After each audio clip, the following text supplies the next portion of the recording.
bakit hindi po tumitigil ang manalastas? Pinapalabas nila na masama si Kuya David. Yun na nga po yung nakakapagtaka po, hindi na po ako magtataka. Before, sa akin, ganun din naman po yung ginawa nila.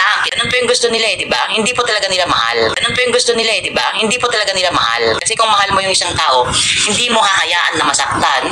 Ngayon, puro na paninira yung lumalabas sa kanila.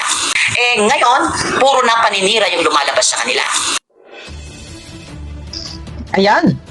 Mega lang shoutout, isang magandang tanghali, isang mapagpalang araw sa lahat ng ating mga minamahal na viewers.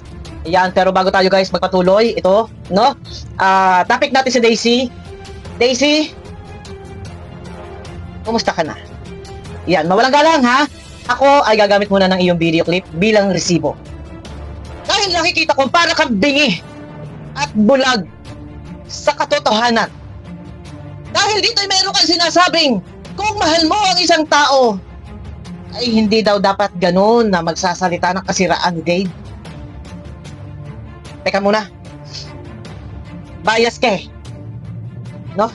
One-sided ka. Expected na natin na one-sided ka. Dahil, ikaw yung ano eh. Ikaw yung nandyan ngayon na spokesperson o tagapagsalita, tagapag-update na kuno ay may plano kay Dave sa 18th birthday, 19th birthday. At nandyan, nabibigyan daw ng magandang bukas. Nabigyan na yan ng magandang bukas. Nasa kamay ng manalastas. Ano pang magandang bukas ang iyong ibibigay? Sarili mong pera? O ipangungulekta? Tanong ko lang. Sabi ko nga, ako ay gumagamit ang video clip bilang resibo para hindi masabing tayo ay gawa-gawang kwento. Ipupunto per punto ko lang. Daisy, ang iyong binitawang salita na dito ay parang lumalabas na hindi nagbahal ang manalastas o si Tatay Tekram kay Dave. Bakit ganun? Ano pa ba ang kailangan gawin para maramdaman mo, malaman mo ang sinasabi mong pagmamahal? Hindi daw mahal. Hindi raw minahal. Dahil kung minahal, teka muna, eto na ha, meron siyang binasang comment. Punto per punto tayo guys. May binasa siyang comment.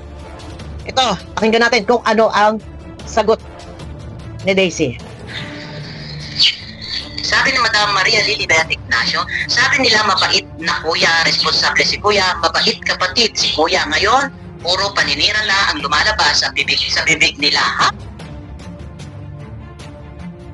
Puro daw paninira ngayon ang lumalabas sa bibig. Sabi ng nag-comment. Okay, yun ha? Sabi ng comment na nang nag-comment ngayon daw ay puro paninira ang lumalabas sa bibig. So pakinggan natin kung ano yung sasabihin dito ni Lovely Daisy. Nice! Ayun na nga po, Madam Maria Lilibet Ignacio. Noon, wala tayong naririnig kundi puro papuri. Yun na nga po. Noon wala tayong naririnig kung hindi purong papuri. Ay kung kapuri-puri, ay normal po purihin. Ha? Si Dave napakabait, napakabuting bata, hinubog. Natutong rumespeto, natutong gumalang, natutong kilalanin ang Panginoon noon. Kaya kapuri-puri, pinupuri. Ha? Nagbago. Nagbago si Dave. Mismo sa kanyang salita, sinabi niya, mapaghanap. Hinahanap daw niya ang dating Tatay Tekram. Ngayon daw yung nagbago. Bakit nagbago? Susunin nyo. Ha? Dahil ayaw magpasakop ni Dave. Ayaw mapapagsabihan. Ayaw mapapangaralan. Ayaw masisermonan. Ano? Hayaan. Kung nakakagawa ng isang pagkakamali, normal mapapagsabihan na maaaring iyong sasabihin sa kanya, hindi niya magugustuhan dahil nga sa ayaw magpasakop. Ha? Tuloy. Wait. Hatuloy muna tayo guys bago ako magsalita. Punto per punto tayo, Daisy ha. Tuwang-tuwa naman tayong nagmamahal din sa kanya. Ngayon, puro na paninira yung lumalabas sa kanila. Wait. Ito ay galing na mismo sa iyong salita. Nung una ay tuwang-tuwa tayo sa kanila. Dahil purong papuri ang sinasabi nila ngayon. Oh, wait lang ha. Balikan natin guys. At baka tayo malihis. Puro papuri na tuwang-tuwa naman tayong nagmamahal din sa kanya. Eh ngayon, puro na paninira yung lumalabas sa kanila. Ito ay sagot na ni Daisy doon sa nag-comment. Ngayon daw ay puro paninira na ang lumalabas sa kanila. Nasaan na paninira? Daisy, nila Tatay Tekram. Nasaan? Ilabas mo. Ito yung salita mo. Ngayon daw ay puro paninira. Nasaan yung paninira? Ha? Pagka kayo magsasalita na ganyan, maglabas kayo ng resibo. Ebidensya na ito ay isang uri na paninira. Dahil kung hahanapan ka at wala kang mailabas, buta sa iyo yan. Iyan ay isang paninira mo sa Tekram community. Sasabihin mo ngayon, noon puro papuri ang lumalabas sa kanila, ngayon daw ay puro paninira. Ilabas mo, lalapagan mo ng resibo. Pag kayo magsasalita ng ganito, dahil botas ito sa iyo, nasasabihin mo purong paninira na ang lumalabas ngayon. Kila Tatay Tekram, nasaan ang paninira? O, tuloy tayo guys. Ang tanong kasi, ano nga ba talaga? Di ba? Ano nga ba talaga? Di ba? So, ganun po kasi. Kung mabait ka, may pakinabang ka, mabait. Pero kung hindi ka na pakikinabangan at medyo nagano ka na, hindi ka na mabait. So, ganun. Ngayon, ito kung mabait ka, may pakinabang ka, so mabango. Ngayon, kung hindi ka mabait, at wala nang pakinabang, so tae na. Hindi ganyan. Daisy, ikaw tinitwist mo dun eh. Hindi ganyan ang manalastas. Yung mabait si Dave. Hindi maintindihan kung bakit. Dapat yun ang sinusun mo. Mabait si Dave. Bakit? Ha? Bakit biglang nagbago? Bakit umalis ang manalastas? Ha? Sino ba? Yung magulang na hindi maghahanap at hindi maghihinanakit. Bakit umalis? Dapat inalam mo yan. Dahil gusto ni Dave maging malaya. May girlfriend. Ayaw magpapasakop. Ayaw mapapagsabihan. Nagbago.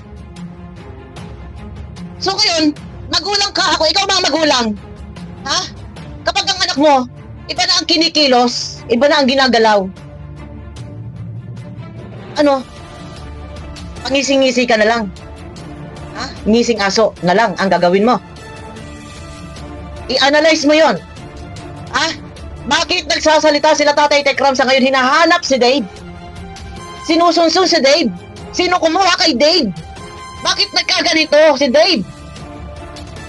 Sinusunsun. Nagkaganito yung isip ni Dave. Kasi merong mga diktador sa likod. Na brainwash. Ha? So pag daw, wala nang pakinabang, wala ka na, hindi ka na mabait. Si Dave minahal yan ng Manalastas family. Itinuring higit pang tunay na anak. Huwag sasabihin, tae ka na. Hindi ka na mabait, tae ka na ngayon. Hindi iyon. Hindi ganun ang Manalastas family. Kung sila may nakakapagsalita, ha? Daisy, kung sila may nakakapagsalita, kasalanan ni Dave. Bakit? Gumawa kayo ng video. Naglabas kayo ng video. Bakit ha? Bakit? Naglabas kayo ng video na ang katotohanan kung bakit umalis si Dave dahil gusto niya maging malaya at nakakatulugan ng pag-iyak. Sinong hindi magsasalita dyan? Ha? Nandun ay binigkas ni Dave. Nandun binigkas ni Dave. Nakakatulugan ang pag-iyak dahil sa masasakit na salita. Paghahamba ng pagbabalibaging ng mga bagay-bag.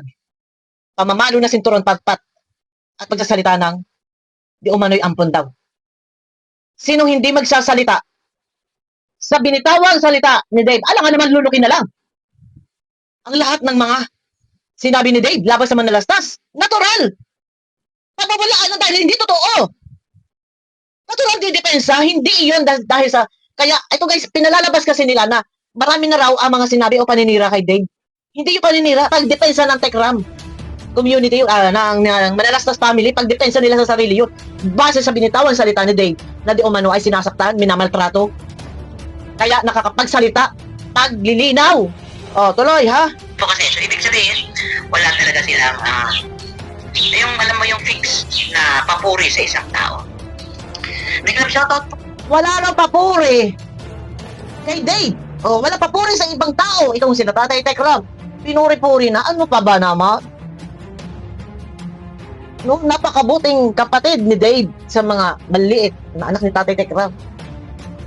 Paano mo papupurihin yung isang tao kung kayo mismo ay naglabas ng video na ito ay magiging kasiraan kila Tatay Tekram na di umano'y minamaltrato, sinasaktan, pinapaano na sinturon ng stick hambang babalibagin ng mga bagay o bag at sinasabihan ng ampot. Sino ba naman ang matutuwa sa mga binatawang salita at ito ini-upload mo sa YouTube mo? Daisy, ikaw mismo naglabas ng video. Sino ang matutuwa dyan? Natural ako man ang sabihan. Normal ako ay didepensa. Pabubulaanan kung hindi iyan totoo. Kung ikaw man ay aking napagsasabihan, napapagalitan dahil ikaw ay may pagkakasala. Dahil ikaw ay suwail na. Dahil ikaw ay may girlfriend na. Ganon yon. Ay kung yun ang totoo, ang kadahilanan, kaya malakas ang loob na gusto ay mamuhay ng walang nangingialam. Dahil may girlfriend, ayaw magpapasakop, ayaw mapapagsabihan, malayang gawin ang gusto. Ay sino ba namang ama, magulang?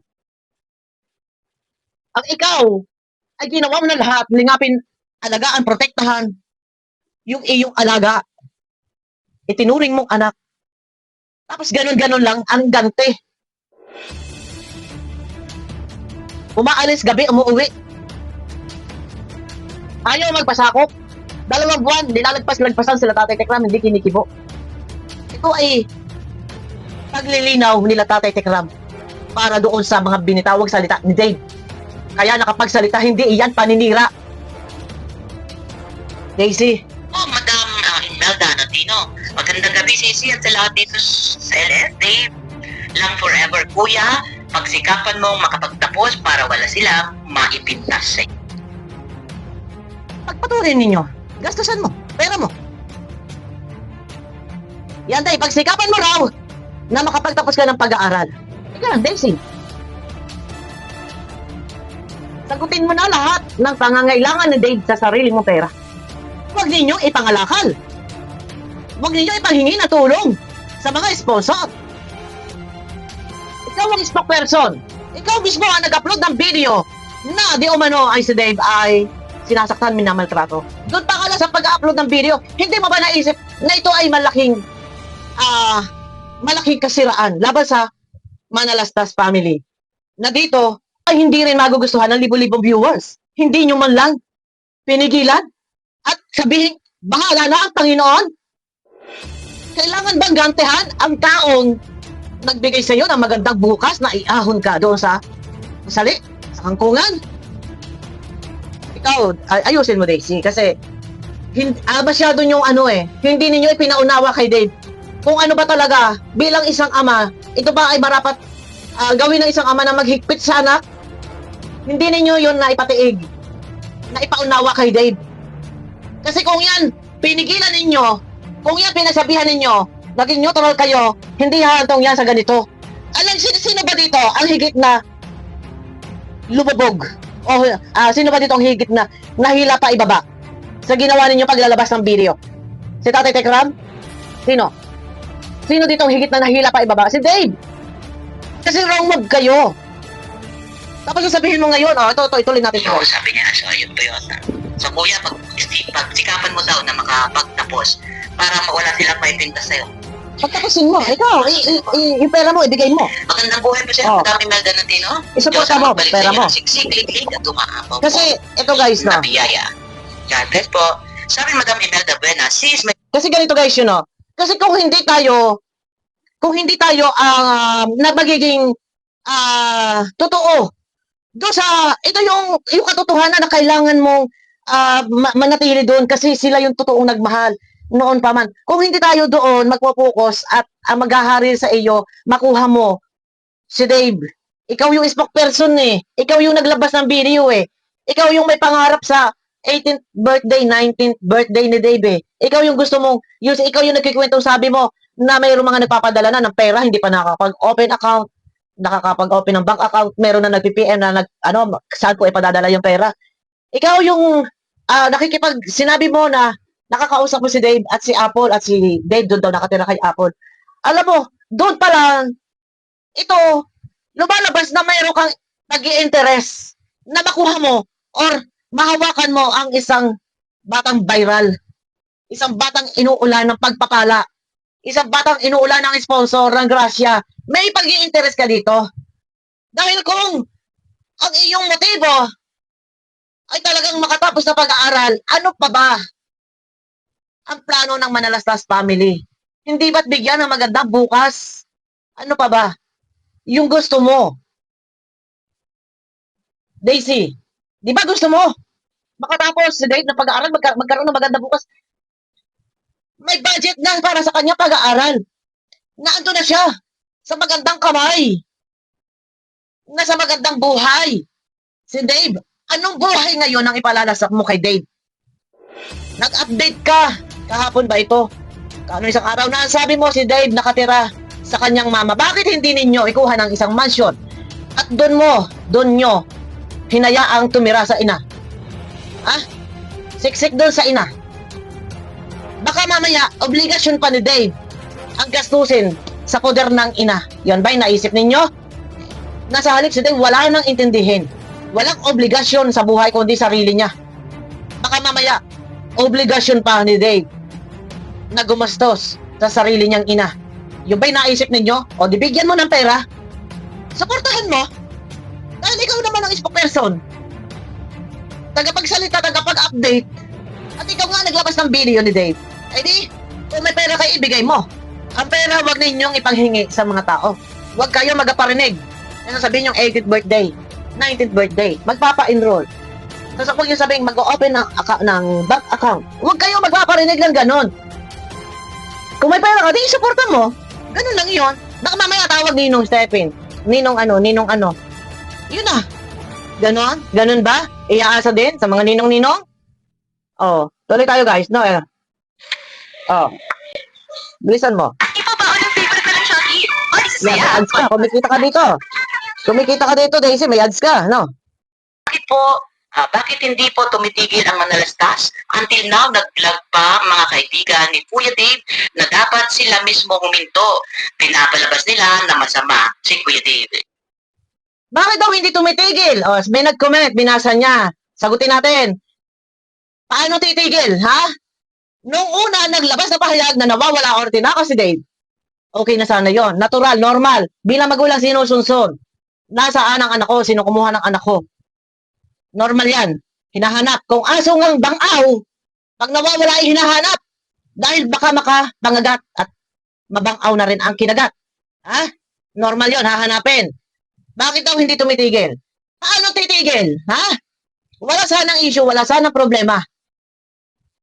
Nagka-problema dahil naglabas si Dave ng video na di umano siya ay pinapalo ng sinturon, stick, patpat.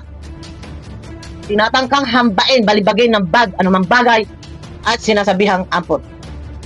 Normal, magsasalita ang Manalastas family. Bilang pagdepensa sa kanilang mga sarili. Okay? Malinaw yan. Paglilinaw nila yon. Pagdepensa sa sarili dahil walang katotohanan.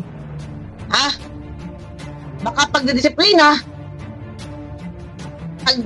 pagsweto, ganun lang palalabasin na masama. Sino ba naman ang mananahimik?